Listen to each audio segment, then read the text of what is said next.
Loss অ্যাঞ্জেলেসের আগুন এখন ছড়িয়ে পড়েছে টেক্সাসেও। যেখানে কেবল পোস্টার আর স্লোগান নিয়ে রাস্তায় নেমেছিল মানুষ, সেখানেই আজ ধ্বংস, গ্যাস আর সেনা বুটের শব্দ।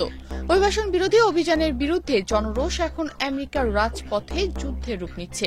আর এই আগুন থামাতে প্রেসিডেন্ট ট্রাম্প নিচ্ছেন একের পর এক চূড়ান্ত সিদ্ধান্ত। গত শুক্রবার থেকে লস অ্যাঞ্জেলেস এবং তার আশেপাশের এলাকায় শুরু হয়েছিল এক গণবিক্ষোভ। শত শত মানুষ রাস্তায় নেমে আসে আইসি নিপাত যাক স্লোগান নিয়ে। আইসি অর্থাৎ ইমিগ্রেশন অ্যান্ড কাস্টমস এনফোর্সমেন্ট, সেই সরকারি সংস্থা যারা মার্কিন অভিবাসন আইন প্রয়োগ করে। অনেক অভিবাসীকে আটকও করে, কিন্তু সাধারণ মানুষের ভাষ্য মতে এটা আইন প্রয়োগ নয়, বরং নির্যাতন।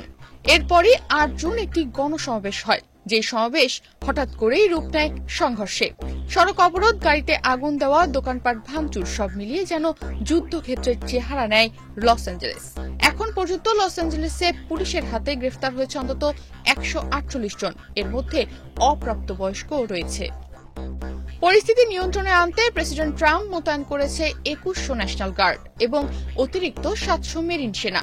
তবে এই সেনা মোতায়েনে ক্ষুব্ধ ক্যালিফোর্নিয়ার গভর্নর গ্যাভিন নিউসম। তিনি বলেছেন, নিজ দেশের মাটিতে নিজের নাগরিকদের মুখোমুখি দাঁড় করানো যায় না আমাদের সেনাবাহিনীকে। এটা আমেরিকার আদর্শ বিরুদ্ধ।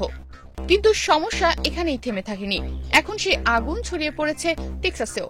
অস্টিন শহরের রাস্তায় বিক্ষোভকারীরা সরাসরি রওনা দেয় জে পিকল ফেডারেল ভবনের দিকে, যেটি বর্তমানে আইসি এর কেন্দ্র। আইসি নিপাত যাক, এই স্লোগানে গম গম করে ওঠে পুরো শহর।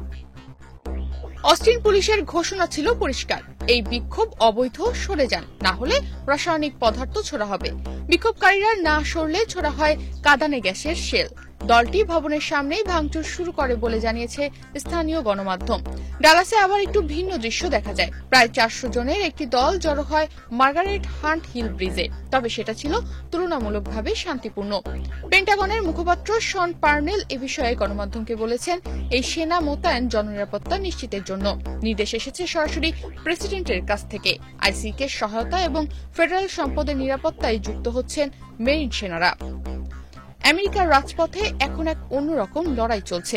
একদিকে রাষ্ট্রীয় নিরাপত্তা, অন্যদিকে মানুষের মৌলিক অধিকারের লড়াই। ট্রাম্প প্রশাসন কি এই আগুন নেভাতে পারবে, নাকি বিক্ষোভ আরও ছড়িয়ে পড়বে শিকাগো, নিউ ইয়র্ক কিংবা ওয়াশিংটন ডিসি পর্যন্ত? তনিমা রহমান, বাংলাদেশ প্রতিদিন।